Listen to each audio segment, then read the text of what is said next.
الفاتحة بالنية مثل ما نووا به سلفنا الصالحون ورجالنا وشيوخنا وإلى حضرة النبي المصطفى سيدنا محمد رسول الله صلى الله عليه وسلم وعلى آله وأولاده وأزواجه وذرياته وأهل بيته الطيبين الطاهرين وجميع أصحاب رسول أجمعين وجميع التابعين وتابع التابعين وتابعين بسلم الدين ثم إلى جميع المشايخنا والعلماء والأولياء والشهداء والصالحين والعلماء مرسلين والقراء والمفسرين والمحدثين والمحققين والأولياء الكون أجمعين أن الله يتوشاهم بالرحمة والمغفرة ويعلي درجاتهم في الجنة وينفعنا بأسرارهم وأنوارهم وعلومهم ونفحاتهم في الدين والدنيا والآخرة. شيء لله لهم الفاتحة. بسم الله الرحمن الرحيم. الحمد لله رب العالمين الرحمن الرحيم مالك يوم الدين إياك نعبد وإياك نستعين اهدنا الصراط المستقيم صراط الذين أنعمت عليهم غير المغضوب عليهم ولا الضالين آمين. بسم الله الرحمن الرحيم الحمد لله رب العالمين إن الله وملائكته يصلون على النبي يا أيها الذين آمنوا صلوا عليه وسلموا تسليما اللهم صل على سيدنا محمد قمر الوجود في هذا اليوم في كل يوم في يوم الموعود سرا وجهرا في الدنيا والأخرى وعلى آله وصحبه وسلم اللهم صل على سيدنا محمد قمر الوجود في هذا اليوم في كل يوم في يوم الموعود سرا وجهرا في الدنيا والأخرى وعلى آله وصحبه وسلم اللهم صل على سيدنا محمد قمر الوجود في هذا اليوم في كل يوم في يوم الموعود سرا وجهرا في الدنيا والأخرى وعلى آله وصحبه وسلم اللهم صل على سيدنا محمد قمر الوجود في هذا اليوم في كل يوم في يوم الموعود سرا وجهرا في الدنيا والأخرى وعلى آله وصحبه وسلم اللهم صل على سيدنا محمد قمر الوجود في هذا اليوم في كل يوم في يوم الموعود سرا وجهرا في الدنيا والأخرى وعلى آله وصحبه وسلم اللهم صل على سيدنا محمد قمر الوجود في هذا اليوم في كل يوم في يوم الموعود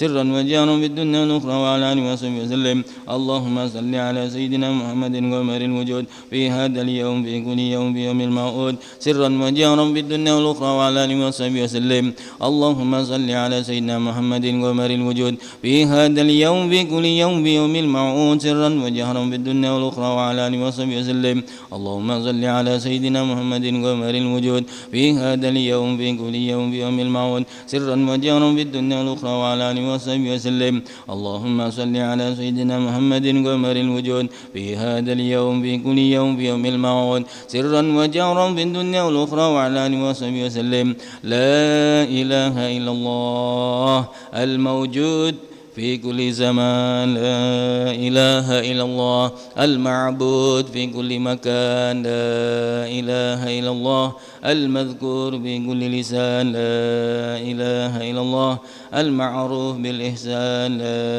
إله إلا الله كل يوم هو في شان لا إله إلا الله الأمان من زوال الإيمان ومن فتنة الشيطان يا قديم الإحسان كم لك علينا من إحسانك القديم يا حنان يا منان يا رحيم يا رحمن يا غفور يا غفار اغفر لنا وارحمنا وأنت خير الراحمين وصلى الله على سيدنا محمد وعلى آله وصحبه وسلم والحمد لله رب العالمين والقبول بيد رسول الله صلى الله عليه وسلم. الفاتحة.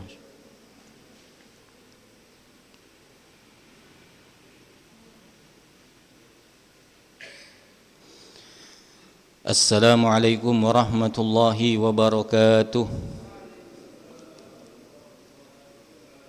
Bismillah walhamdulillah wassalatu wassalamu ala rasulillah Sayyidina Muhammad ibni Abdullah wa ala alihi wa sahbihi wa man tabi'a sunnatahu waqtada bihuda ila yaumi liqa'illah amma ba'du. Subhanaka la ilma lana illa ma 'allamtana innaka antal alimul hakim. Rabbi shrah li sadri wa yassir li amri wahlul 'uqdatam min lisani yafqahu qawli. Allahumma ja'alna mimman yastami'una al-qawla wa yattabi'una ahsanah amin ya rabbal alamin.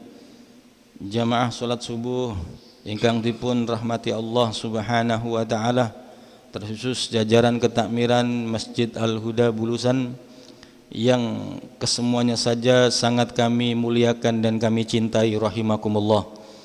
Bersyukur kepada Allah Subhanahu wa taala pada subuh pagi hari ini kembali kita mendapatkan suatu nikmat yang agung, nikmat yang besar, yaitu nikmat umur panjang di dalam ketaatan kepada Allah Subhanahu wa taala, dan juga termasuk nikmat taufik, pertolongan, dorongan yang kuat dari Allah Subhanahu wa taala untuk memenuhi panggilannya, melaksanakan perintah-perintahnya, serta diberi kemampuan mengendalikan hawa nafsu kita, meninggalkan kesenangan hawa nafsu demi untuk bermunajat, demi untuk bertakarrub kepada Allah Subhanahu wa taala. Inilah nikmat yang sesungguhnya yang dirasakan, dinikmati oleh para aulia-aulianya Allah, para kekasih-kekasih Allah, bahwasanya mereka adalah orang-orang yang betul-betul merasakan lezatnya berduaan, lezatnya bermunajat, lezatnya bercakap-cakap dengan Allah Subhanahu wa taala di dalam ibadah salatnya mereka. Semoga Allah Subhanahu wa taala menjadikan kita semua orang-orang yang istiqamah di dalam menetapi kebaikan-kebaikan tersebut, dan menjadikan orang yang istiqamah di dalam menempuh jalan-jalan yang telah diajarkan oleh baginda Rasul Muhammad sallallahu alaihi wasallam. Para aulia itu adalah sekelompok manusia pilihan Allah Subhanahu wa taala yang mereka senantiasa menikmati, menikmati indahnya, lezatnya bangun malam. Bahkan di antara sebagian mereka sampai ada yang berkata, ahlul laili fi lailihim aladdu min ahlil lahwi fi lahwihim. Orang-orang yang senantiasa bangun malam, para salihin, para aulia, di setiap malam-malam hari mereka merupakan sesuatu yang paling lezat bagi mereka, seperti lezatnya kenikmatan orang-orang yang bersenang-senang di dalam permainan mereka. Kita kadangkala bermain suatu permainan atau kumpul di dalam satu obrolan sampai kita lupa, tak terasa waktu berjam-jam dilalui. Kita khusyuk melupakan yang lainnya sampai tidak terasa berjam-jam kita lewati. Seperti itulah orang-orang yang menyelami malam hari bermunajat kepada Allah, mendekatkan diri kepada Allah. Bahkan di antara mereka ada yang berkata, wa qala akhar mundu arba'ina sanah ma ghimni syai'un illa tulu'al fajri. Berkata sebagian yang lain, semenjak 40 tahun yang menyedihkan bagi saya, katanya salah seorang daripada para kekasih-kekasih Allah, melainkan ketika satu malam kami lewati dengan ibadah, dengan munajat, menikmati lezatnya ibadah munajat, mendekatkan diri kepada Allah di malam hari. Yang paling kami sedihkan ketika datang waktu terbitnya matahari. Kalau sekarang bunyi sholawat, salatu wassalamu alaik, kayak mereka itu merasakan, aduh habislah waktu kesempatan berduaan secara khusus dengan Allah, nunggu lagi ketemu malam lagi. Jadi seperti itu sedihnya mereka, akan berpisah dengan orang yang dicintai. Seperti kita, ketika kita ketemu orang yang kita cintai, taruhlah pasangan hidup kita, ya, hari, waktu, siang, malam, terus kita lalui penuh dengan kesyahduan, penuh dengan lezatnya nikmat bersama orang yang kita cintai. Begitu tiba waktunya ia harus pergi atau kita yang harus pergi, betapa sedihnya kita. Para aulia lebih daripada itu, ya. Nikmatnya berduaan kepada zat yang mereka cintai, Allah Subhanahu wa ta'ala. Namun semua itu, kata Habib Abdullah Haddad, hadan naim, kenikmatan yang dirasakan oleh mereka para aulia, tidak bim salabim langsung mendapatkan, ya, zauk, rasa nikmat berduaan berlama-lama di malam hari dengan zat yang mereka cintai. Mereka tidak mendapati itu semua illa ba'da tajarru'il mararat, kecuali mereka kecuali setelah mereka betul-betul merasakan, mencicipi kepayahan demi kepayahan, ya, melawan rasa kantuk, melawan ajakan hawa nafsu untuk terus menikmati tidurnya di dalam selimutnya, di atas kasur yang empuk, terlebih kalau malam dingin, melawan itu semua, ya. Apalagi kita pernah dengar bagaimana Syekh Abdul Qadir Al-Jailani, wali min aulia ila sultanul aulia, beliau pernah diuji oleh Allah di malam yang dingin, mengalami lezatnya ibadah sampai saking lezatnya melebihi lezatnya orang yang bersenggama, sehingga beliau mengalami inzal beberapa kali. Bahkan saya pernah dengar guru-guru saya menerangkan kurang lebih 18 kali gitu di satu malam itu, Pak. Mandi lagi beliau sambil dinginnya dilawan, ibadah lagi, nikmatnya lezatnya bagaimana gitu, Pak? Kita berduaan dengan istri di atas ranjang, nggih, menikmati, iya kan, sampai lupa segalanya. Itu melebihi daripada itu sampai bisa inzal. Makanya ada diceritakan salah satu dari aulia Allah itu kalau sholat itu ndak berani lama-lama, cepat. Kenapa? Karena saking nikmatnya sholat sampai-sampai ia pasti inzal, Pak, junub lah. Kok iso, Pak? Kok bisa? Itulah orang-orang yang khusus memang. Kita nggak bisa seperti mereka. Tapi itu semua mereka awali dengan perjalanan, ya, masa-masa sulit, masa-masa payah, melawan rasa kantuk, melawan ajakan hawa nafsu.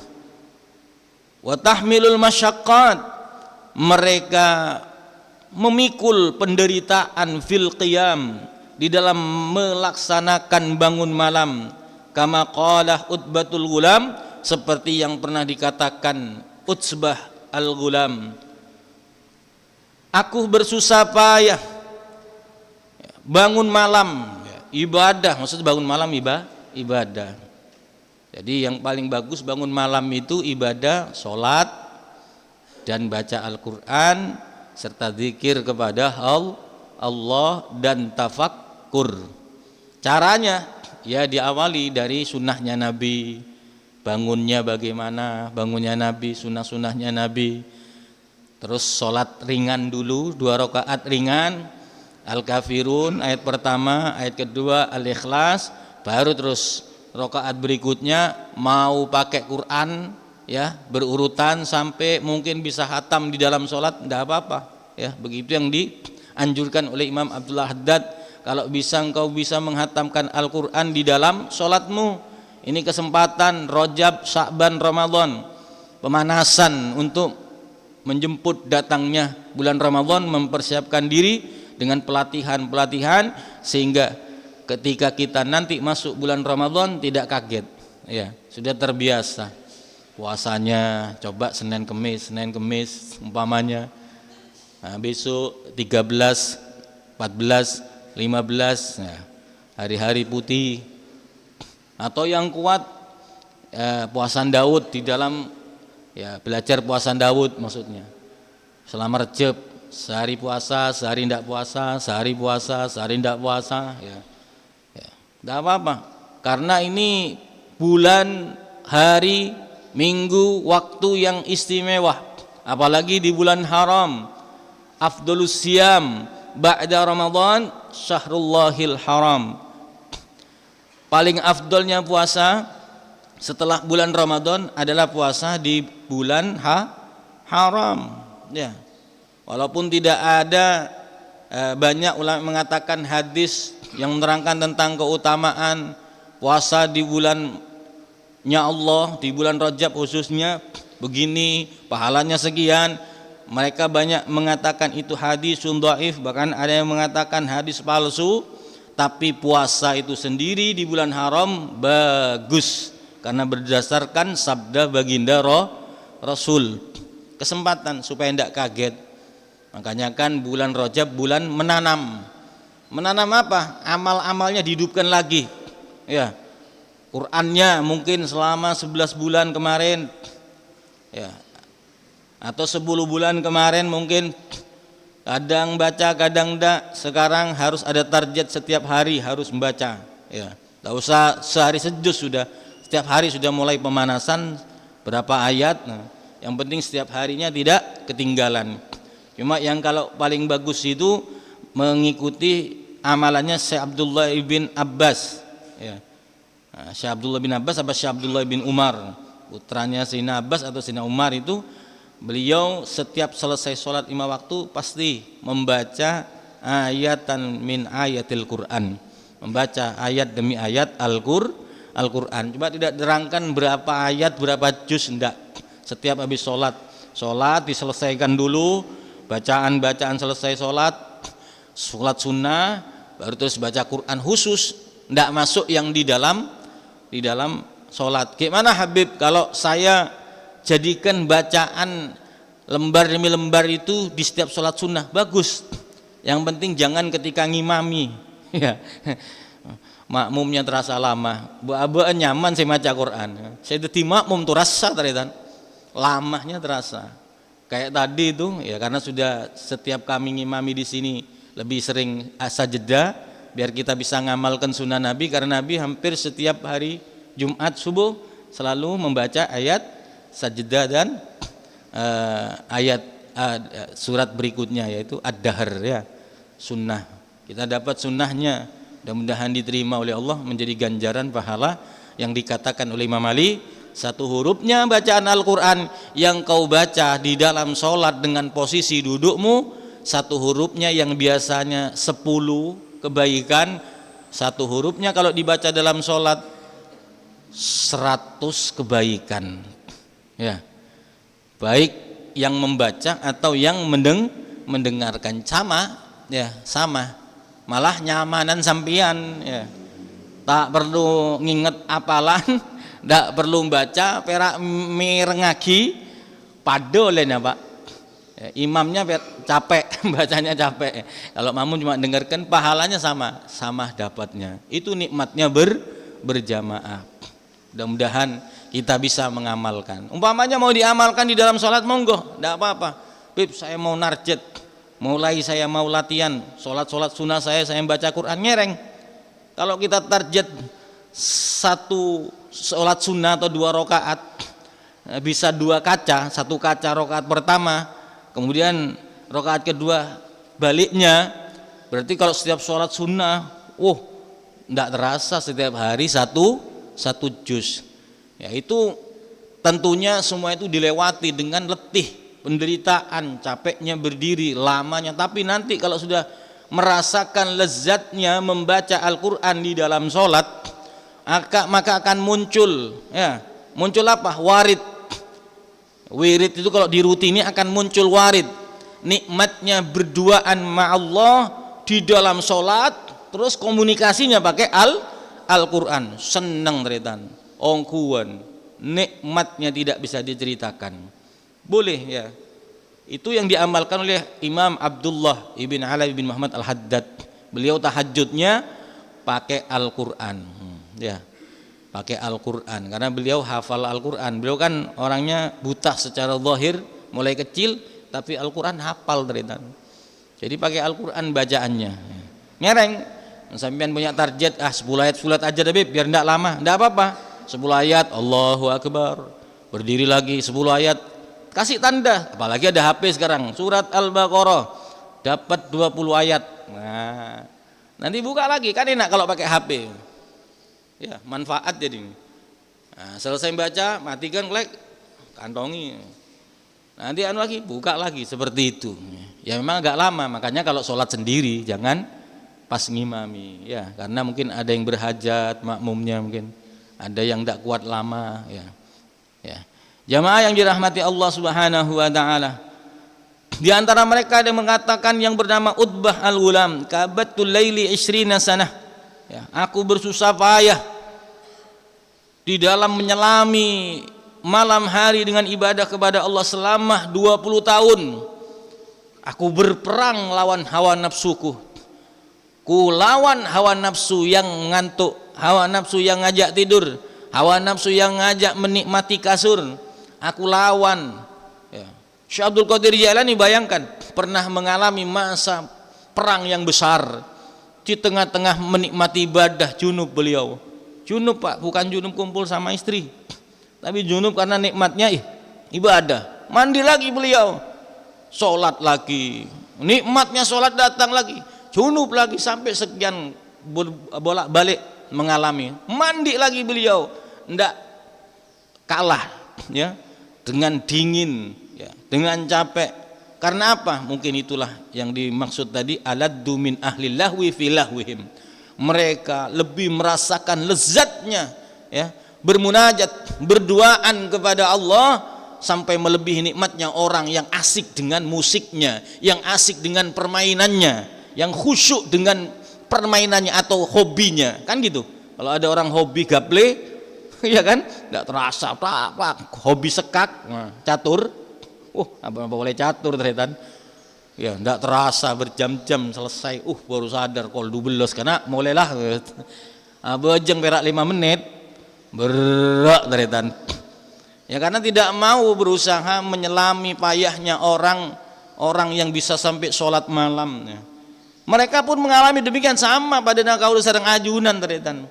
Berangkat ke masjid di waktu subuh, apalagi musim dingin, musim hujan. Sampai akhirnya bisa seperti ini rutin, bukan cuma di Al-Hudah jenengan kesana entar kesana di Maguru kalau sampean neka ngajar morok, kalau sampean entar, masya Allah, sehingga enteng-enteng saja bagi sampean semua. Kenapa? Karena sudah alat dunia tadi itu, kelezatannya sudah sampean dapati daripada hadir di majelis semuanya dari penderitaan, dari susah payah.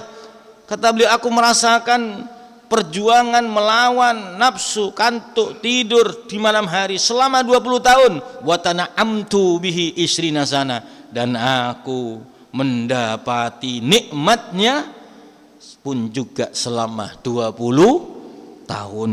Yang nikmatnya tidak bisa diceritakan. Bainal abd wa baina rabbih, hanya antara hamba dan Tuhannya. Maksudnya nikmat batiniyah yang sangat mahal harganya. Itu yang kemarin kita baca.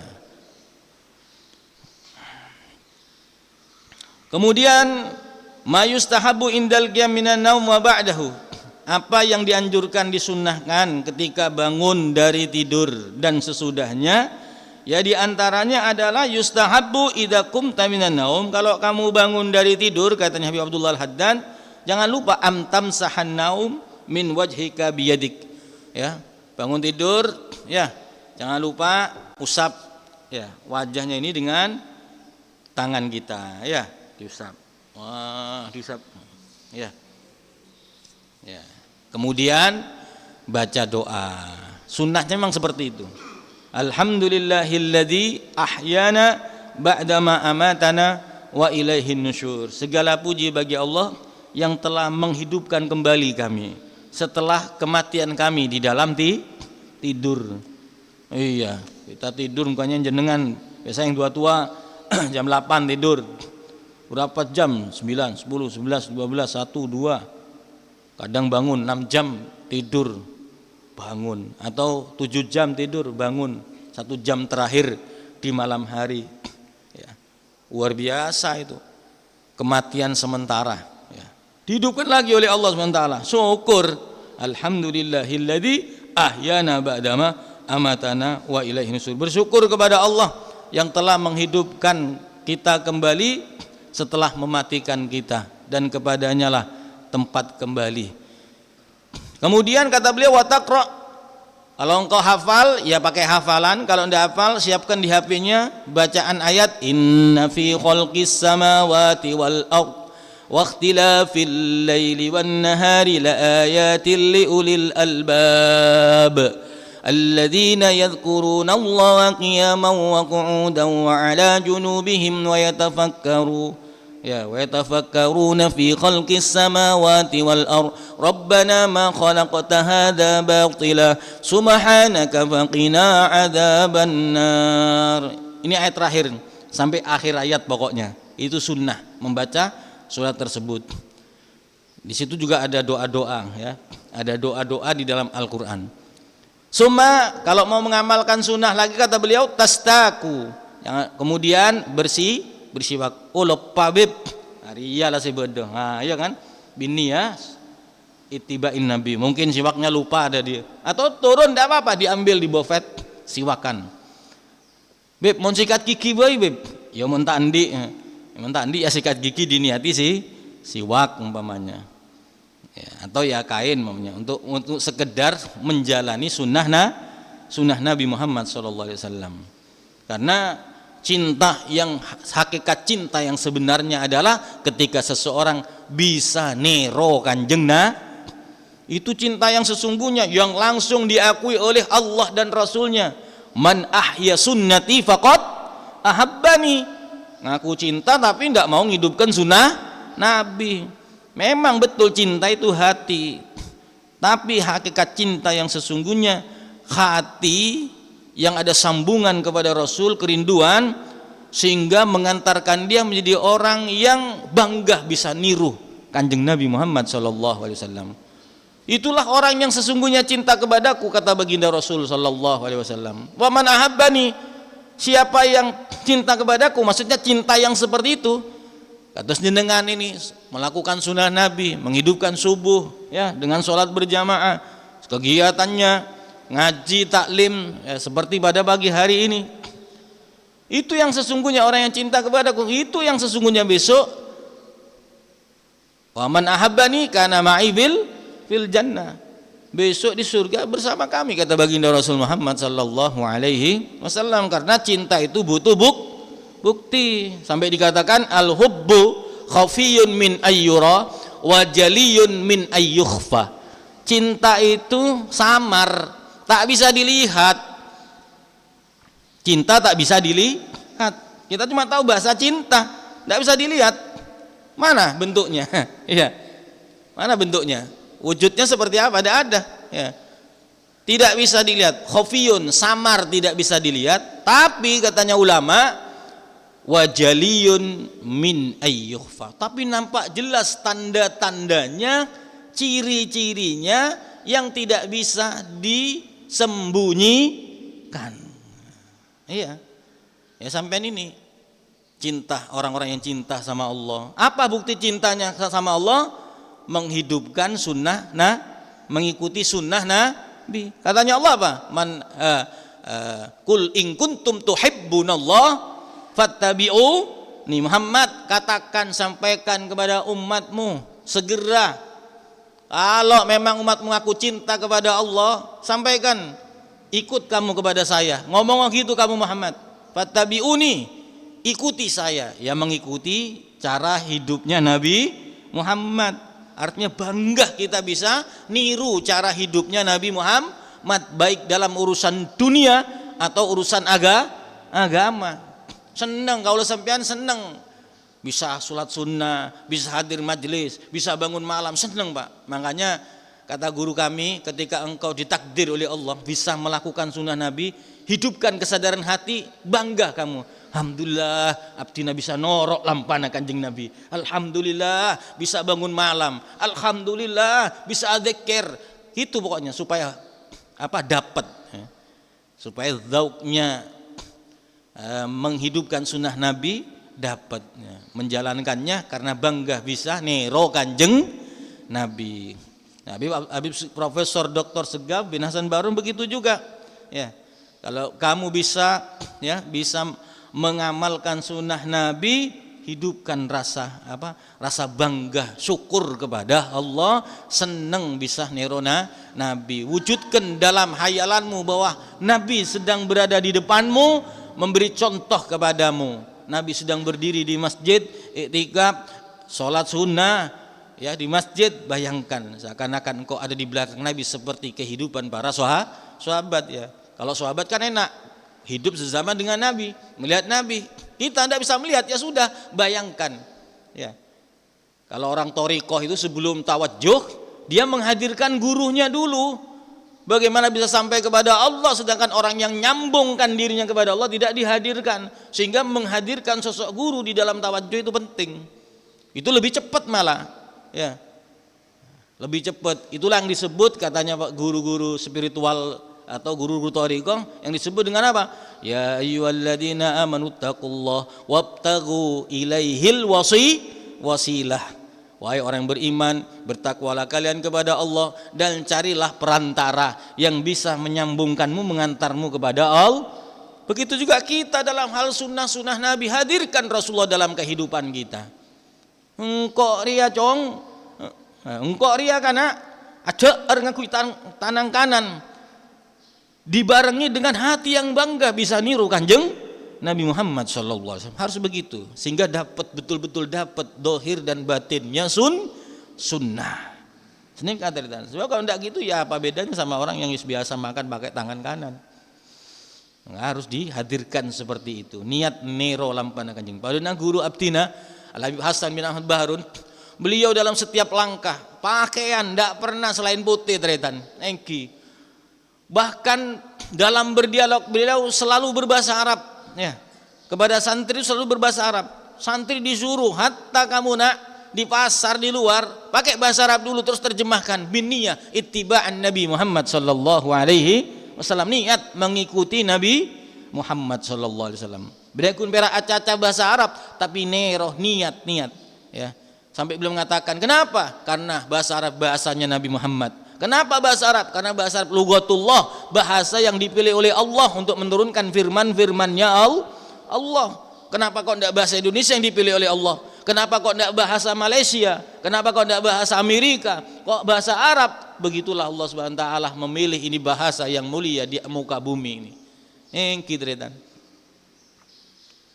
Wa lughatu ahlil jannah. Besok bahasanya penduduk surga adalah bahasa Arab ya. Niat belajar tidak apa-apa, walaupun nanti di Mekah nawar barang kam hada alf riyal, tidak apa alf riyal, rokaten kan ada cerita lucu-lucu orang-orang yang ke Mekah itu Pak, nawarnya pakai niatnya sholatnya rokaten lillahi ta'ala, iya sudah Allahu Akbar, jadi maksudnya saking apa tero nero lampana kanjeng Nabi. Kemudian setelah bersiwak tatawaddo, berwudu, wudu'an kamilah dengan wudu yang sempurna. Kalau tidak mau mandi ya sudah wudu saja. Kalau mandi, masya Allah, orang yang rutin mandi sebelum subuh, mandi jam 3 itu awet muda Pak. Ya, awet muda. Ya. Kalau di thariqat kami di Malang tuh ada bacaannya, ada doanya mandi Pak. Ya. Niat ingsun adus angedusi sedulurku papat 5 badan 6 bumi 7 lintang jauhar, adusku adus suci, adusku adus banyu suci ya. Pokoknya bacanya kayak gitu Pak ya, diikuti namanya guru ya sudah mandi tobat, katanya temen tuh mandi tobat, cuma diterjemahkan bahasa batinnya seperti itu, tidak cuma memandai anggota dohir tapi mandi tobat, memandai sedulur papat yang selalu mengikuti di dalam diri kita. Kalau tidak mandi ya sudah wudhu saja, tapi wudhu yang sempurna, najis-najisnya dihilangkan dulu, kemudian lakukan semua sunnah-sunnahnya, rukunnya wudhu, sunnah-sunnahnya, pokoknya lengkap sudah, itu namanya wudhu'an kamilah. Summa tusalli raqataini khafifatain. Nah, tadi itu salat sunnah 2 rakaat ringan dulu. Salat li hurmatil wudhu itu dulu ya. 2 rakaat baru terserah ya. Summa tusalli ba'dahuma saman. Ya. Saman rakaat, kemudian salat sesudah sholat 2 rakaat ringan, 8 rakaat 2 salam, berarti 4 kali sholat. Katanya guru-guru kami itu enggak harus tahajud semua niatnya. Pokoknya kalau kita itu sholat malam setelah tidur sebelum subuh itu namanya sholat tahajud, walaupun enggak pakai niat usolli sunatat tahajud. Cuma guru kami biasanya ngajarkan, ya sudah kalau mau 11 rakaat seperti sholatnya Nabi, niat untuk niatnya boleh. Niat pertama sholat lihurmatil wudu, ya. Yang kedua kalau sholatnya di masjid, 2 rakaat berikutnya tahiyatul masjid. Habis itu apa? Sholat sholat taubat 2 rakaat, 6 rakaat sudah. 8 rakaat, 2 rakaat berikutnya sholat tahajud. Ya, kalau masih kuat sholat hajat 2 rakaat. Terakhir kata Abdul Haddad, tutup dengan sholat sunnah witir 3 rakaat, bisa 1 salam, bisa 2 salam. Berarti kalau 2 salam, maka niat yang pertama ya sebetulnya ndak ngakal-ngakal, ndak main akal-akalan sama Allah, ndak ya. Karena namanya witir itu tetap ganjil, kok dilakukan 2 rakaat. Makanya supaya masuk witir ditambah minal witri, sholli sunnatan minal witri rokaatain. Ya Allah, saya sholat 2 rakaat ini nyicilnya sholat witir ya Allah. Nanti saya tutup dengan sholat witir satu rakaat. Maksudnya begitu ya. Walaupun katanya Gus Bah akal-akalan.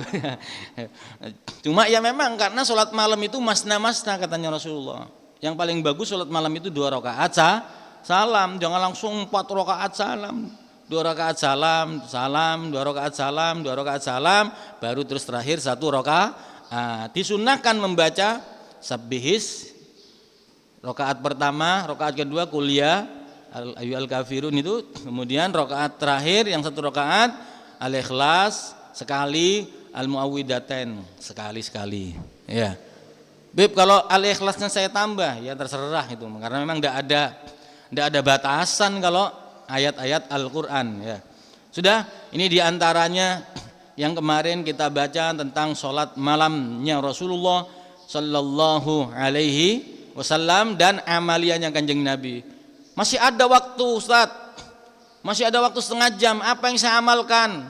Kalau kamu mau baca Al-Quran lagi, baca Al-Quran ya, karena memang ada dalilnya ya. Ada dalilnya. Ya ayyuhal muzammil qumil laila illa qalila nisfahu aw inqus minhu warattilil qur'ana tartila. Orang yang lagi berselimut, yang lagi tidur. Ya, Allah kasih waktu yang luar biasa. Waktu di mana banyak orang-orang soleh diangkat menjadi wali-walinya Allah Subhanahu wa ta'ala, yaitu malam, di sepertiga malam yang terakhir khususnya. Bangun katanya Allah, bangun. Wa minal laili fatahajjad bihi nafilatan laka asa an yab'asaka rabbuka maqaman mahmuda. Sampai Allah menjelaskan lagi Allah dalam Al-Quran, wa minal lail, dan dari sebagian malam. Allah tidak ngomong semua malam. Kasih haknya tubuh kita. Mata perlu istirahat, tidur. Iya, jangan banyak-banyak. Wes kalau mau sampai malam melek jam 10 cukup dah. Ya, tidur habis itu wes. Jangan lebih dari itu. 11, 12, 1, 2, 4 jam cukup wes. Ya, atau 3, 5 jam, terus jam 3 bangun. Ya. Kalau umpamanya subuhnya jam 4, kan 1 jam itu sudah cukup ya. 1 jam tuh nikmat. Masih lebih beb, ada waktu 15 menit baca Quran. Sudah beb, dibaca di dalam sholat. Dzikir apa? Istighfar. Istighfar dulu ya. Dzikirnya Toriko itu kan istighfar dulu Pak. Takhalli ya, membersihkan dosa-dosa dengan istighfar ya. Takhalli itu kan aslinya apa? Membersihkan penyakit-penyakit hati ya. Diganti dengan bacaan istighfar ya. Dohirnya istighfar, batinnya takhalinya lepas semua keangkuhan, kesombongan ya, merasa paling hebat, apalagi sombong, takabur, bersihkan itu semua, takhalli dulu. Kalau ingin sampai kepada Allah harus takhalli dulu. Allah thayyibun la yaqbalu illa thayyiban. Allah itu suci, bersih, baik, tidak mau kecuali yang baik-baik. Maka caranya untuk mendapat predikat baik, kotoran dalam hati, hasud, sombong, iri, dengki, jauhkan dari ilahi. Hati-hati, hasud, sombong, iri, dengki, ya, merasa paling wah, paling hebat, jauhkan semua itu, lepas, bersihkan. Lisannya istighfar, ya, makanya istighfar itu yaitu maksudnya lisannya istighfar, ngistighfari lisannya, bersihkan, jangan sampai lisan ini berkata kotor lagi, berkata yang bikin Allah murka. Dikira torikoh, loh, tapi becik kau orang. Gurunya Pak diusir, dikira Allah, ilallah. Gurunya Pak hanya gara-gara lisannya sabiqul lisan fil Quran. Masing-masing itu ada kelebihan dan kekurangan dalam baca lisan. Tapi kalau orang yang alim membaca Al-Quran, walaupun kuping kita kayaknya kok nggak ngepas, jangan sok alim. Ya, jangan langsung mengklaim, wah, nggak sah ini. Hati-hati Pak. Kecuali kalau bodoh nggak ngerti agama, salah. Ya jelas karena nggak ngerti ilmunya, nggak mungkin. Itu karena lisannya berbeda memang. Makanya keluar ada qiraah sab'ah itu kenapa? Karena masing-masing keturunan mungkin, masing-masing suku atau daerah itu beda, punya lisan yang berbeda ternyata. Sehingga muncullah qiraah sab'ah, ya.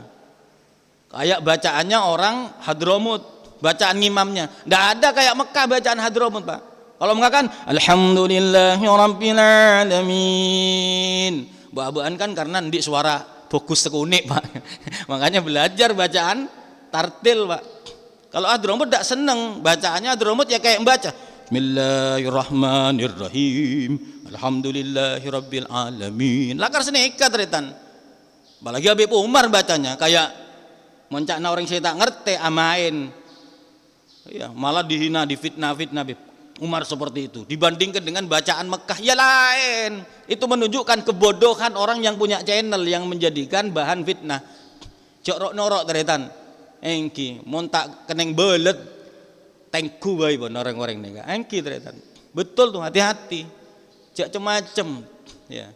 Apalagi orang Arab, memang orang Arab sudah bahasanya terus salah lagi apalagi gurunya pernah jadi gurunya montak derek ka dunia akhirat tak oleh barokana ulama jorok norok teretan. Ini muncul banyak sekarang teretan. Ngati-ngati para wong nggih. Keneng kualat guru niki luar biasa Mak. Naudzubillah, mudah-mudahan kita dijauhkan. Bahkan kita seandainya kita melihat guru kita ada aibnya, tutupi teretan. Karena memang betul ketika membaca Al-Qur'an kita disuruh jawidul Qur'an. Ya, bertajwidlah di dalam membaca Al-Qur'an ya. Memang fikih betul-betul mengatakan salah satu rukun salat adalah bacaan Fatihah. Demi menghati-hatinya ulama ahli fikih menjadikan karena Fatihah sebagai rukun, betul-betul hendaknya bacaan Fatihah itu diperbagus. Tapi bukan berarti ada orang bacaannya keselip sedikit terus langsung disalahkan teretan. Wah, itu jenenge komentar niku dulur. Nggih Pak. Justru orang yang kenal sama Allah harusnya dia lebih kepada hati, husnudzon kepada orang yang alim Pak. Wadah fasih bacaannya, tapi tak tahu sekali artinya teretan. Bacaannya tak ngerti sekali Pak. Tak paham, malah melanggar isi bacaan Al-Qur'annya, dilaknat oleh Allah. Rubbata lil Qur'an wal Qur'an yal'anuh. Berapa banyak orang baca Al-Qur'an bukan mendapat syafaat Qur'an, dia dilaknat oleh Al-Qur'an. Karena apa? Tidak tahu maknanya Al-Qur'an, dia terjang apa yang dilarang. Dia membaca iyyaka na'budu wa iyyaka nasta'in, fasih. Ya, sampai ditajem-tajem kan. Iyyaka na'budu wa iyyaka nasta'in. Tapi nyembah uang, nyembah ATM. Montak di ATM posang, Pak. Tuhannya ndak Tuhannya tidak dijadikan cageran, Tuhannya tidak dijadikan gantungan, bergantung ATM teretan. Iya. Naudzubillah ngastete nggih. Jok norok mungkin nika banyak orang nyala-nyalaki orang yang alim teretan. Jangan ikut-ikut ya, mudah-mudahan selamat nggih. Mudah-mudahan selamat. Bahaya dulur. Kualate guru iku bahaya. Dunia akhirat. Karena penting kita ini punya sambungan kepada guru. Akhirnya kotor hatinya, kemana-mana kotor sudah hatinya terus. Iya Pak, pasti kemana-mana akan kotor. Ngomong ke sana, ngomong kemari, nyalahkan si fulan. Naudzubil, mudah-mudahan selamat dari tanah. Pak, ngereng norok silakan, tak norok hakka sampeyan hakka kaula. Ngereng tak apa-apa. Yang penting kaula perak maenga, mon orosan guru. Jok norok kedua orang alim. Saya maaf, saya termasuk kalangan sadah yang bertajwid bacaannya, berlagu bacaannya, karena memang faknya ke sana. Ya, saudara-saudara kami lain-lain tidak ada yang pakai lagu teretan. Banyuwangi perak kaula teretan. Tapi ketika saya mendengarkan menjadi makmum orang yang bacanya seperti itu, saya tidak pernah nyalahkan Pak. Iya. Saya pasrah sama Allah. Kenapa? Karena dia sudah bertitel orang alim. Alim. Ilmunya, tasawufnya. Allah gara-gara hanya lisan saja, Pak, langsung salah, Pak. Saya tanya sama guru saya, sejauh mana Pak Ustadz bacaan Fatihah itu bisa menggugurkan, tidak membatalkan sholat? Ya ini Beb, yang banyak disalahfahami sama orang, Beb. Memang itu kehati-hatiannya ulama ahli fikih, karena Al-Fatihah itu salah satu ayat daripada rukun sholat, supaya betul-betul huruf-hurufnya tidak kurang dari bacaannya. Tapi kalau andai kata kurang karena sebab sabikul lisan, tidak bisa Beb. Disalahkan langsung mengklaim tidak sah sholatnya orang, tidak bisa seperti itu. Karena di dalam dalil itu pokoknya Fatihah salah satu rukunnya, tidak diterangkan secara detail harus bertajwid, fasih, enggak.